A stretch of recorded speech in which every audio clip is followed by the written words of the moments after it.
મારી પ્રાર્થના છે આપ સૌને કે તમારા ઘરમાં રહેલા દીકરા દીકરીઓને 23 વર્ષ પહેલા ક્યારે પરણાવશો નહીં. 24મા વર્ષમાં પ્રવેશ થાય, તમને 2 વર્ષ વહેલું કરવું હોય તો. બાકી જો તમે શાસ્ત્રના આદેશ પ્રમાણે કરતા હો તો 26મા વર્ષે લગ્ન કરજો. એને સમાજનું જ્ઞાન આવવા દો. વ્યવહારમાં તમારી સાથે લઈ જાઓ, એને બેસાડો કે આપણો વ્યવહાર આ છે.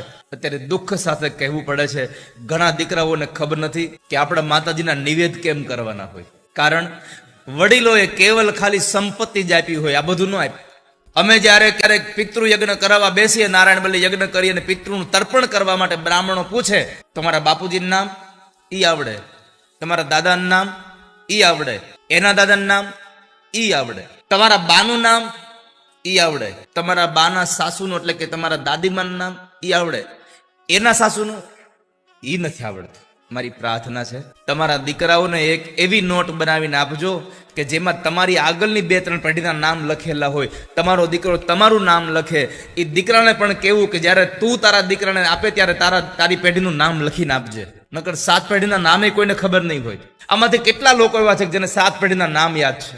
જોઈ લો, તમે જોઈ લો. તમને પિતાજીના 7 નામ યાદ હશે. હવે મને જેટલા તમને પિતાજીના 7 પેઢીના નામ યાદ છે ને, બધાના પત્નીના નામ કેટલા યાદ છે? કયો લ્યો છે? અમે એટલા માટે કહીએ છીએ કે તમારા પિતાજીનું નામ તમે લખીને દો છો દીકરાને, તો સાથે તમારા પિતાજીના માનું નામ પણ સાથે લખીને આપો. એને યાદ રહેવું જોઈએ કે મારી ગૌઢીમાનું નામ શું હતું. આ તો આપણે આપ્યું નથી. પછી બ્રાહ્મણો શું કરે? બાપનું નામ યાદ ન હોય તો બ્રહ્મા વિષ્ણુ મહેશ અમારે કહેવાના, અને માનું યાદ ન હોય તો ગંગા યમુના સરસ્વતી કરી દેવાનું. આ ગંગા યમુના સરસ્વતી કહેવું પડે ના કરતા મારી પ્રાર્થના છે નોટમાં લખીને દીકરાને દેજો. યાદ તમને બહુ ઓછું રહે, લખીને દેજો. આપણા સુરાપુરાના નિવેદ શું થાય છે એની કોને ખબર છે? અત્યારના યુવાનને કહો કે આપણે નિવેદ કરવા જવું છે, તરત પૂછે કે બા આપણે નિવેદ શું બનાવવાના? કેટલા હોય આપણે? હવે બા બેઠા ત્યાં હોય તમે પૂછ્યું બરાબર છે. હવે બા વયા જાય પછી તમારા છોકરાને તમે શું કહો? નિવેદ કેમ કરવાના છે? આ બધું જ્ઞાન દીકરા દીકરીઓને લખીને આપો તો ઉમ્ર બરાબર છે પ્રભુ તમારી. વિદ્યા વયો દ્રવિણ ધામ અભિરાત્મ તુલ્ય. તમારી વિદ્યા બરાબર, તમારી વય બરાબર છે. તમારા પૈસાને તો કાંઈ કેવું પડે એવું છે જ નહીં. આખી નગરી જ હોનાની બનાવી છે. અને છેલ્લી વાત ભગવાન, તમારું ઘર બરાબર છે. બીજું, તમે આત્મતુલ્યમ છો, અમારા જેવા છો. એટલે જોડી જામશે આપણી બેની. માં રૂકમણી કહે છે કે હું એક રાજકુમારી છું, એટલા માટે જેટલી 7 વાત તમારામાં જેટલી ઊંચી છે એટલી જ 7 વાત મારામાં પણ ઊંચી છે. હું રાજકુમારી છું. આપણો સંબંધ ઉચિત ગણાશે. આજે સંસારમાં આખો ક્રમ બદલાઈ ગયો. પહેલા પૈસા, ઘર, રૂપ, ચારિત્રની વિરુદ્ધ પછી તો ભગવાન આપણા બેવની જોડી બરાબર જામે છે. મેં તમારી હારે સંબંધ બાંધ્યો. જો તમે મને પત્ની તરીકે સ્વીકારતા હો તો એવું નહીં કહી દેતા હો કે તમે આવી જાઓ. જો તમે મને પત્ની તરીકે સ્વીકારતા હો તો મારી પ્રાર્થના છે કે તમે મને લેવા આવજો. કેટલી ખુમારીથી માએ કહ્યું તમે મને લેવા આવજો. પણ અહીંયા મારે તમને કહેવું છે કે રૂકમિણીના બદલે કદાચ આ જીવ ભગવાનને એમ કહે કે તમે મને લેવા આવજો. આપણે પરમાત્માને પ્રાર્થના કરીએ કે પ્રભુ તમે મને લેવા આવજો, પણ આપણે ભગવાનને ક્યારે કહી શકીએ કે તમે મને લેવા આવજો? તો ચોથા શ્લોકમાં માં રૂકમિણી બતાવે છે કે આ સંસારનો કોઈ જીવાત્મા પરમાત્માને એમ કહે કે તમે મને લેવા આવજો તો એ ત્યારે જ કહી શકે જ્યારે આ જિંદગીમાં કોઈ સારા કામ કર્યા હોય. આપણે તમે ક્યારેય કોઈનું આંસુ લૂછ્યું હોય તો કહી શકો કે તમે મને લેવા આવજો.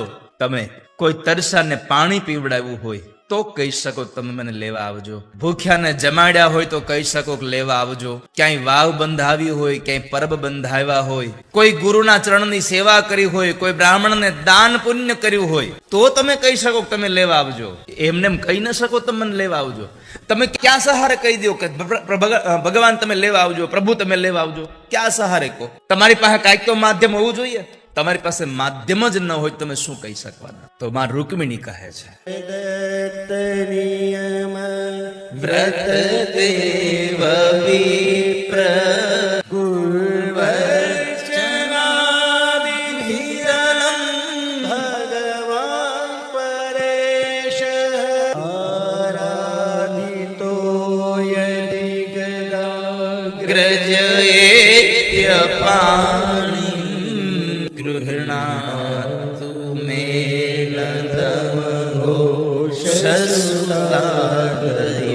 ભગવાન તમે મને લેવા આવજો, અમે સત્કર્મ કરીશું. અને વાલા સ્વજનો, એક વાતને જિંદગીની નોટમાં લખી રાખજો કે સત્કર્મ કરવા માટે, દાન પુણ્ય કરવા માટે, ભગવાનનું ભજન કરવા માટે, ભગવાનની કથા સાંભળવા માટે આ છેલ્લો અવતાર છે. સત્કર્મ કરવા માટે, દાન પુણ્ય કરવા માટે, કથા સાંભળવા માટે, મંદિરમાં જવા માટે માણસનો અવતાર જ જોશે. આ પાક્કું છે. માણસના અવતાર વગર તમે સત્કર્મ નહીં કરી શકો. આ દુનિયામાં મનુષ્યોની સિવાયના ગમે તેટલા પશુ પક્ષી તમે જુઓ, એ કોઈ દાન પુણ્ય કરી શકે છે? તમારા ઘરમાં તમારું પાળતું કૂતરું કે તમારા છોકરા કરતા વધારે તમે એનું ધ્યાન રાખો છો, કોઈ દિવસ એ કૂતરાને તમે લઈને મંદિરમાં કે કથામાં જઈ શકો છો? ના. કેમ? એને અધિકાર નથી, એને સત્તા નથી એની કે તમે પુણ્ય કરી શકો. તો વાલા ભક્તજનો, મારે તમને કહેવું છે, આ છેલ્લો અવતાર છે મનુષ્યનો. આમાં સત્કર્મનું નાણું ભાથું ભેગું કરી લેજો. જો સત્કર્મનું ભાથું ભેગું નહીં કરો તો પછી બીજા અવતારમાં સત્કર્મ કરવા નહીં મળે. તમને બીજા અવતારમાં મંદિરે જવા નહીં મળે, મંદિરની બહાર બેસવું પડશે. માટે કહું છું, સત્કર્મ કરી લેજો, પુણ્યનું ભાથું બાંધી લેજો. અને આ દુનિયામાં કદાચ તમે ગમે તેટલું ધન કમાશો, ગમે તેટલી પદ પ્રતિષ્ઠા કમાશો, કાંઈ સાથે નહીં આવે. તમારા પરિવાર માટે તમારા શરીરને હાવ તનતોડ મહેનત કરીને તોડી નાખશો તોય તમને કહું છું, યાદ રાખજો, પરિવારના ખાલી બાળીને ઘરે વહી આવશે, હારે બળશે નહીં. કોઈ બળે નહીં હારે, ખાલી બાળવા વાળા છે. તમારી સાથે શું આવશે? તમારા દ્વારા થયેલું સત્કર્મનું ભાથું તમારી હારે આવશે, બીજું કાંઈ જ નહીં આવે. આ કથા સાંભળી હશે તો કથાનું પુણ્ય તમારી સાથે આવશે, બીજું નહીં આવે કઈ. સંપત્તિ ગમે એટલી હશે, એ સંપત્તિ સાથે નહીં આવે. કારણ કે બધા જ દેશમાં અલગ નાણું વપરાય છે. બધા દેશમાં અલગ નાણું વપરાય છે. અમેરિકામાં ડોલર વપરાય, તમે લંડનમાં જાઓ તો પાઉન્ડ વપરાય, દુબઈમાં જાઓ તો દિરામ વપરાય, ભારતમાં આવો તો પૈસો વપરાય. બધા જ દેશમાં અલગ નાણું વપરાય છે, બધી અલગ નાણું છે. એવી રીતે ઉપરના લોકમાં પુણ્યનું નાણું વપરાય છે.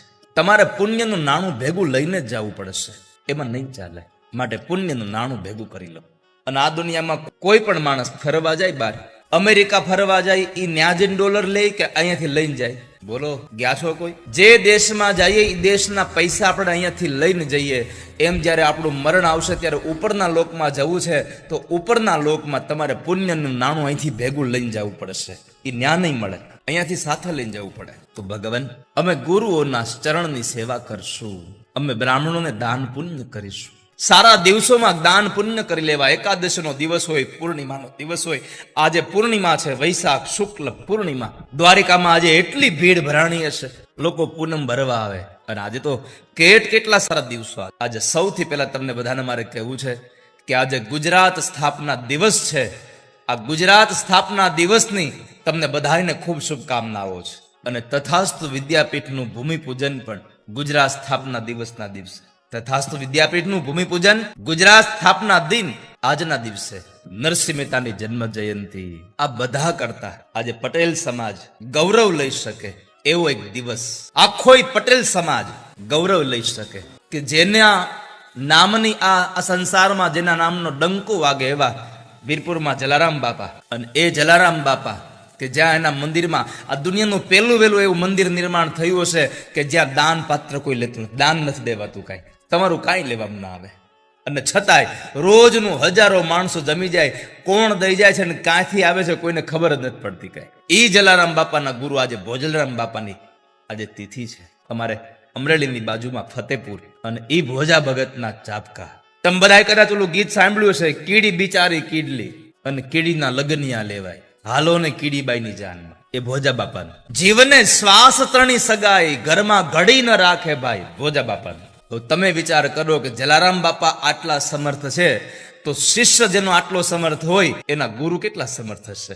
તો આજના એ ભોજલ બાપાના, એ ભોજારામ બાપાના આજે જન્મ જયંતિની સોરિયા પરિવારના આંગણે ચાલતી આ વ્યાસપીઠના માધ્યમથી સમાજના દરેક લોકોને, એટલે પટેલ સમાજને, સાવલિયા પરિવારનું ગૌરવ છે ભોજલરામ બાપા. પટેલ સમાજને આજના દિવસની ખૂબ વધાઈ આપીએ છીએ. આજના દિવસની બધાને ખૂબ શુભકામના આપું છું. આ સોરિયા પરિવારના આંગણેથી, આ ભાગવત કથાના માધ્યમેથી. આજે ફતેપુરમાં મેળો હશે. અમારે વર્તમાન ગાદીપતિ ભક્તિરામ બાપુ ત્યાં ઈ છે ને શ્રદ્ધાદા, ભોજલરામ બાપાને ત્યાં ભક્તિરામ બાપુ વર્તમાન ગાદીપતિ છે. આવો અવસર પાછો નહીં આવે. ભગવાન, તમને મારી પ્રાર્થના છે કે તમે લેવા આવજો. અને જો તમે લેવા આવો તો હું તમને એક મદદ કરું કે અહીંયા તો બહુ બધા સૈનિકો છે, પણ જ્યારે અમારા પરંપરા પ્રમાણે, અમારી રીત રિવાજ પ્રમાણે અમારા પરિવારની જે દીકરીના લગ્ન હોય અને માં ભવાનીની પૂજા કરવા જવાનું હોય, અને જ્યારે ભવાનીની પૂજા કરવા જાય ત્યારે ખાલી બહેનપણીઓ સાથે હોય, ત્યારે એની સાથે કોઈ સૈનિક ન હોય. આનો અર્થ અધ્યાત્મ જગતમાં યાદ રાખજો, જ્યારે આ જીવ ભગવાનની પૂજા કરે ત્યારે કામ, ક્રોધ, લોભ, મદ, મોહ, મત્સર આ બધા દૂર હોય. તૈન અમારી પાસે ન હોય. આ જીવ ભગવાનને કહે છે પ્રભુ તમે લેવા આવો તો એવા સમય લેવા આવજો જ્યારે હું તમારી પૂજા કરવા બેઠો હોઉં, હું તમારી કથા સાંભળતો હોઉં, તમારા નામનું ભજન કરતો હોઉં, એવા સમય મને લઈ જાજો. કોકની નિંદા કરતો હોય તે નહીં, બીમાર પડ્યો હોય ને પથારીમાં પડ્યો હોય એવી અવસ્થામાં નહીં લઈ જતા. લઈ જવો હોય તો એવી અવસ્થાએ લઈ જાજો કે હું તમારા નામનું જપ કરતો હોઉં, હું તમને યાદ કરતો હોઉં, તમે મને લઈ જાજો. इतना तो करना स्वामी जब प्राण तन से निकले, मेरा सांवरा निकट हो जब प्राण तन से निकले. અને છઠ્ઠા શ્લોકમાં માં રૂકમિણી ભગવાનને કહે છે અંતઃપુરાંતરચરી મનિહત્ય વૈષ્ણવવધૂ. હું માતાજીની પૂજા કરવા જાઉં ત્યારે તમે મને લઈ જાજો, એ સમય તમે મને લઈ જાજો. આ 6 શ્લોકને લખ્યા પછી માં 7મા શ્લોકમાં રૂકમિણી ભગવાનને કહે છે સાંભળો. 6ઠા અને 7મા શ્લોકની વચ્ચે એક નોંધ લખી લાલ અક્ષરે કે કદાચ તમે 6 શ્લોકને વાંચ્યા પછી જો મારો ઇનકાર કરતા હો કે હું તમને પત્ની તરીકે નહીં સ્વીકારું તો જ 7મો શ્લોક વાંચજો. 6 શ્લોકને વાંચ્યા પછી પત્ની બનાવવા તૈયાર હો તો 7મો શ્લોક વાંચવાની જરૂર નથી તમારે. અને 7મા શ્લોકમાં માં જગદંબા લખે છે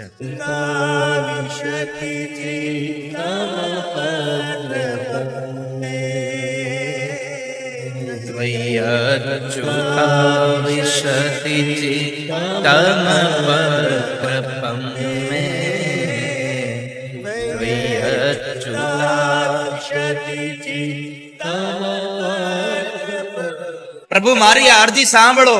ભગવાન 7મા શ્લોકમાં માં રૂકમિણીએ લખ્યું પ્રભુ તમે લેવા નહીં આવો તો સાંભળો.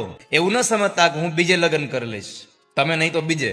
ના, તમારી હારે મન લાગ્યું છે તો હવે આ મનને બીજામાં લાગવા નહીં દઉં, કે આ મનને બીજે ક્યાંય જોડાવા નહીં દઉં.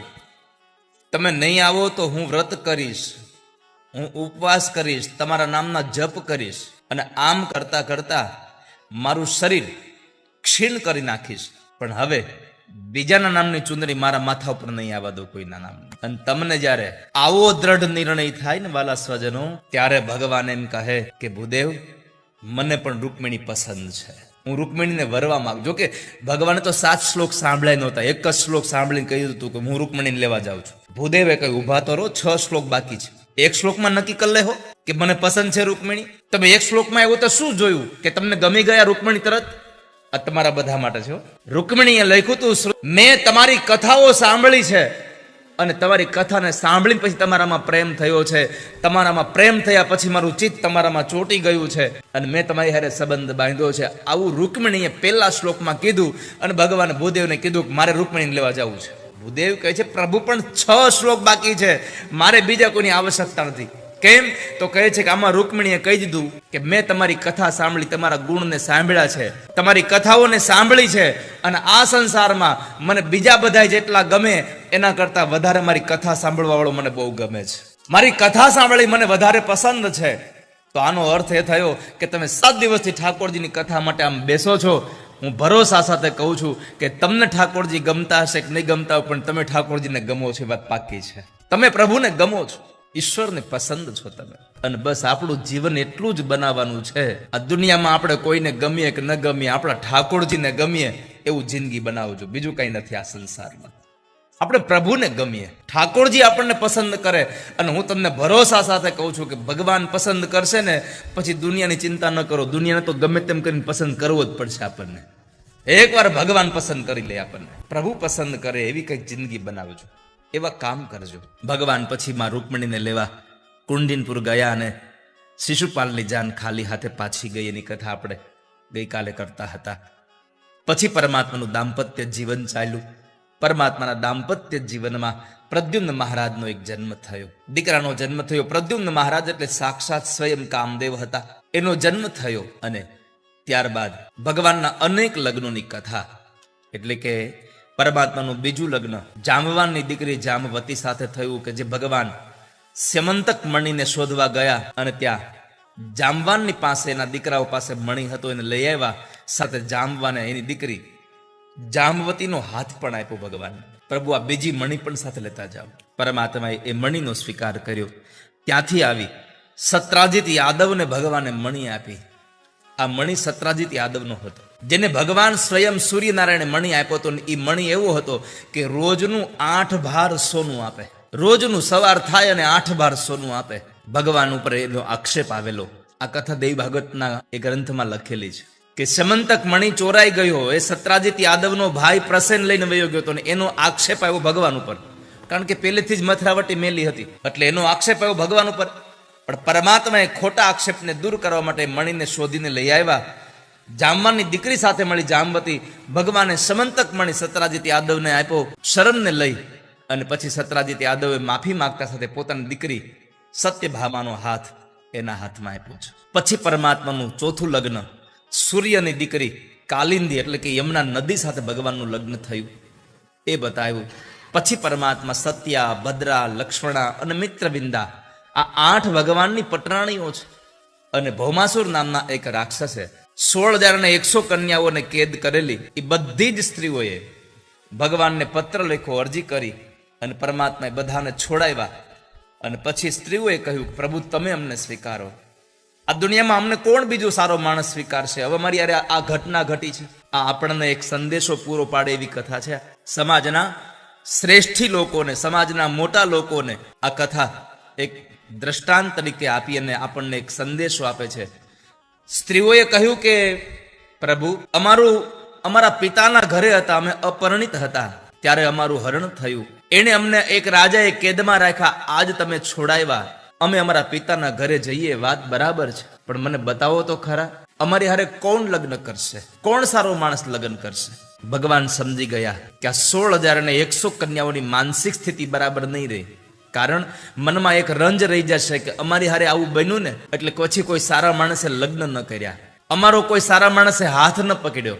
આ રંજ રહી જશે અને પછી ગમે તેની સાથે લગ્ન કરશે, પણ એ રંજ સાથેના વિચારો સાથેનું દાંપત્ય જીવન જીવશે, અને એ વિચારો સાથે એને ત્યાં સંતાનો થશે, તો એના વિચારોની અસર એના બાળકોમાં પડશે, અને એના બાળકોમાં અસર પડશે તો આખો સમાજ બગડી જશે. એ સમાજ ન બગડે, અને એટલા માટે થઈ અને પરમાત્માએ 16,100 કન્યાઓ સાથે લગ્ન કરી અને એનો હાથ ભગવાને ઝાલ્યો હતો. આ કથા આ સંસારના મોટા લોકોને એક સંદેશો આપે છે કે આપણા સમાજમાં કોઈ નાના માણસો સાથે જ્યારે કોઈ આવી ઘટના ઘટી હોય તો સૌથી પહેલા મોટા માણસોનો હાથ ઝાલે, જેથી કરીને એની માનસિકતા ખરાબ ન થઈ જાય.